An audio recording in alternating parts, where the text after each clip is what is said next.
to the Sheldon Show. Today we're going to discuss a topic, a very controversial issue that plagues a lot of people. There's a lot of misunderstandings that go around this particular issue. Today we're going to talk about DACA. Exactly what is DACA and what does it mean? My guest today is Samy, who is currently a college student, and he's also a DACA recipient as well. So he's going to share a little bit about what it is to be a DACA recipient, and we'll hear a little bit about his story and what DACA has meant to him. But before we get going, I also want to encourage you to subscribe and do share these videos so that someone out there might be able to learn something from some of the interviews that we do here at the Sheldon Show. So before we get going, first, if you would tell us a little bit about yourself, and then we'll hop into the interview. My name is Samy. I attend community college here in Fort Worth. It's my freshman year, my second semester, and I am a DACA recipient. Okay, all right. So I guess we could start off by talking about exactly what is DACA, and then we'll discuss a few other things.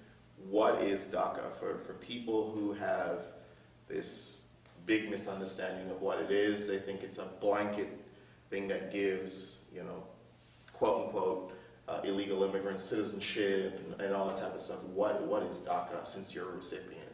DACA stands for Deferred Action for Childhood Arrivals.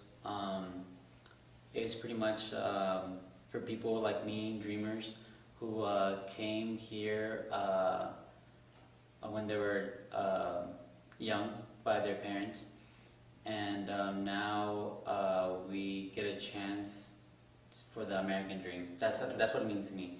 So it gives you a 2-year permit to work, and with this permit, DACA, you get to go to school. You're able for like driver's license, stuff like that, and you have to renew it every 2 years. And what this is, also, you can't get deported. Okay. But you can't get deported. Yeah, you can't. Okay. So you have to renew it every 2 years, be consistent, never let it expire. They tell us always to renew it 4 to 5 months before the expiration date. So submit your paperwork at least 4 to 5. And yeah. Okay. So let me ask you, at what age did you come to the U.S.? How old were you? I was very young. I was brought here at 9 months. 9 months. So you don't remember the journey per se. You've been told things, I guess, about the journey. What are some of the things that you've been told in terms of the journey that your parents took to get you here? I was told that it was me and my mom. I believe my dad was already here. And we came through Eagle Pass, Texas. We ended up in, I believe, Arizona, and from there we got snuck into a plane and made it to Dallas, and that's where we were picked up by our family. Okay. So I think it's safe to say at 9 months you have no idea. Yeah. Have you ever been to Mexico? No, I have not been back at all. So you have only pictures, and you have no idea what Mexico looks like, whatever the case is. America then is, as far as you're concerned, your home. Yeah, it is my home. Let's just say if some unfortunate circumstance, and I certainly don't wish this on you, some unfortunate circumstance you were having to go back to Mexico, how would you feel about, what would that do to you emotionally and just? It'd be heartbreaking because I spent all of my life here. That's what it feels like, 9 months, I don't remember anything. Yeah. So I feel like for a long time, I feel American. Yeah. I feel like I just feel American. So if I'd be sent back, yeah, I'd have my family, but it'd just be a hard life. The currency, I know the language, but it's not that fluent anymore, and it'd be hard. It'd be really hard. Yeah, because I'm guessing knowing the language is one thing. I speak English. It doesn't mean that I'll fit in. Yeah. If I move to an English-speaking country, it takes more than that. It's the only thing is that you weren't born here, but as you said, this is the only place that you've known. What has DACA done for you in terms, because you mentioned driver's license and all that type of stuff. What has DACA meant to you ever since you've been able to, what are some of the opportunities that have arisen because you've gotten DACA? I'm able to work legally, so I'm able to make some money, pay for school, books, personal stuff. Yeah. I was able to get my driver's license, so now I don't have What did that to feel like? drive in fear. It felt great. Yeah. So some basic stuff like that. I'm able to, now that I could go to school, if I graduate and if DACA's still like here, I'm able to like go into my profession. Because back then, before DACA, yes, you could go to school if you had the money for it, but after that, you can't do anything with it since you're not able to work legally. What profession are you? It was pretty hard to choose. I always had this in mind during high school and that in mind, but I think right now I want to go somewhere into like education. Okay. I want to like give back. Okay. All right. So let me talk about something else here. What were some of the jobs you did before DACA? Some of the things that you had to do because, you know, quote unquote, you couldn't go and actually. Yeah, so I believe I got DACA when I was around 14 or 15. So before that, I was just doing chores, like cutting the yard and stuff like that around the neighborhood. But once I got it, I wanted a job right away, so I had my mom's friend's husband take me to another state, and during the summer for around 2 months we did field work. So we'd work with crops like corn and beans, and we'd work from sunrise to sundown, 7 days a week for the past 8 weeks that summer. So let me get a little bit of detail in terms of exactly what crops you worked with. What were you doing? Were you harvesting, planting? We were harvesting. We would we'd use machetes to cut down crops that were oversized and weren't going to be able to use. And then with the beans, we would use machetes to just pick out the right ones and stuff like that. I'm curious, what did that workforce look like in terms of the people who were there working with you? People of color. Yeah, people of color. So, I mean, we don't know, but maybe we could speculate some of them may be also in the same situation that you were in, or maybe they didn't even have any paperwork or whatever the case is. So, let's get back to some of the misconceptions of DACA. Taxes. Now that you think, do you pay taxes? Yes, I do. I get money taken out of my paycheck every time I get paid. It goes to everything that it goes to Social Security, even though I wouldn't be able to get that. Yeah, it still goes there. Yeah. And that's another thing that a lot of people don't understand is DACA recipients are paying into the Social Security fund, which we always hear is not strong and it's going to run out. So you've got people paying into it who may not use it at all, right? So that's a key thing to point out. The other thing, misconception is citizenship. So tell us a little bit about that. Is it automatically that DACA recipients are going to have citizenship? No. There's no. It's not a pathway to citizenship. It's just a permit, temporary.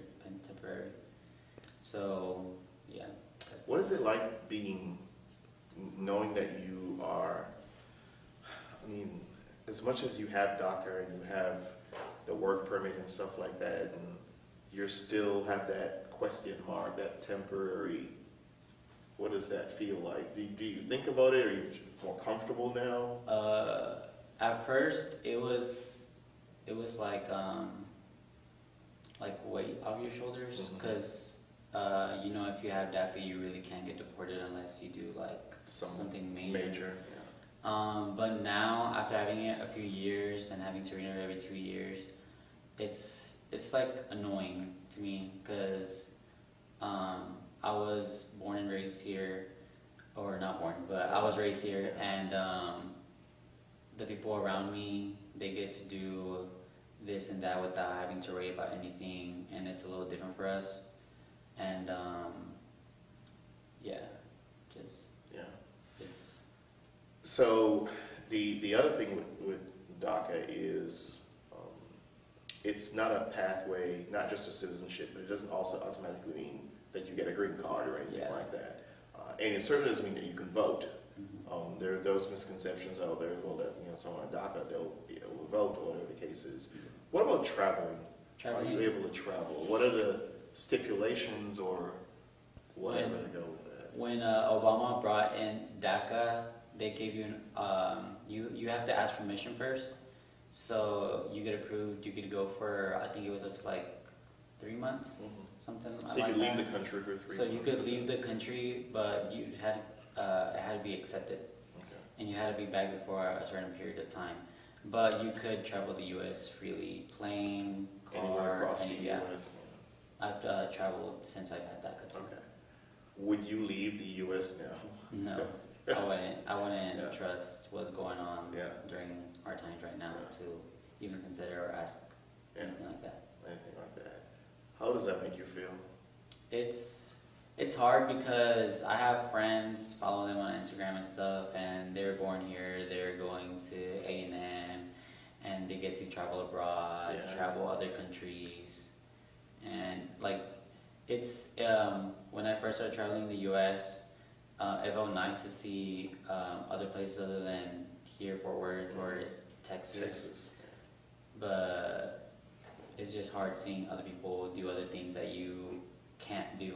Mhm. What would you say to the person out there who says, I shouldn't feel sorry for you, you won't belong here, you're not American, we don't care, it's your parents, their parents should have known what they were doing when they brought you here, you broke the law, even though it wasn't you, because technically you couldn't really break the law at that Yeah. point. So what do you say to those people who, say stuff like that? I just think they're narrow-minded. They don't understand the circumstances. If they were parents and they were saying that, wouldn't like you want the best for your kid? That's what my parents wanted for me too. Cause Mexico's a pretty tough country, and other South American countries as well. So we just wanted a better life for us, and that was here coming to the U.S. And we just wanted the American dream as much as they do too. How many DACA recipients do you know personally as friends that you went to high school with, or you're in college with, or whatever the case is, off the top of your head? Well, my best friend has DACA, so that's, and then we live here in Fort Worth, a big Hispanic community here. But off the top of my head, I probably know probably like 10, 20 that I know personally, family and friends that I go to school. Yeah. What would you like to see happen with the future of DACA? How do you want to see this whole thing resolved? I'd hope that it goes from being a 2-year work permit type of thing to a pathway to citizenship, like Trump mentioned. Mhm. So I am just hoping for the best. Yeah.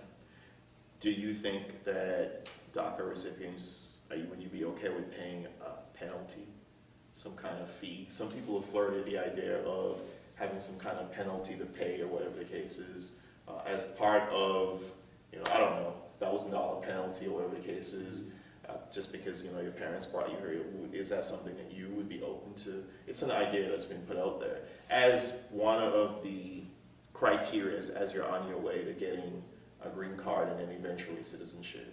So it'd be like a fee, Yeah, pretty much. some people have Yeah. flirted that. Would you be okay with stuff like I that? think personally, I would be okay with it just because I already do that with my DACA. I pay $4.95 every 2 years. Yeah. So Yeah. Okay. So closing thoughts as we're here. Just to summarize this and wrap this up, what message do you want to leave with folks out there, who just don't understand what you've been through? Really, you didn't have any control over it coming here at 9 months old. What closing thoughts would you want to leave with people out there? closing thoughts, probably that we're not criminals, we're human beings. Even with DACA, you can't have any criminal record to even apply or That's receive DACA. You can be denied DACA. So I feel like a lot of people have a little misunderstanding about that. That Obama gave criminals a pathway. He did not. He just gave us a chance at a better life, and that's what we want. Okay. All right. Thank you very much for joining us again. Don't forget to subscribe and share Sammy's story. There are many more stories like that. Many of them I'm hoping to cover in the coming months. And obviously we'll see where DACA goes as time goes forward. So again, don't forget to subscribe and share. And thank you very much for your time. Thank you. And I wish you all the best. Thank you.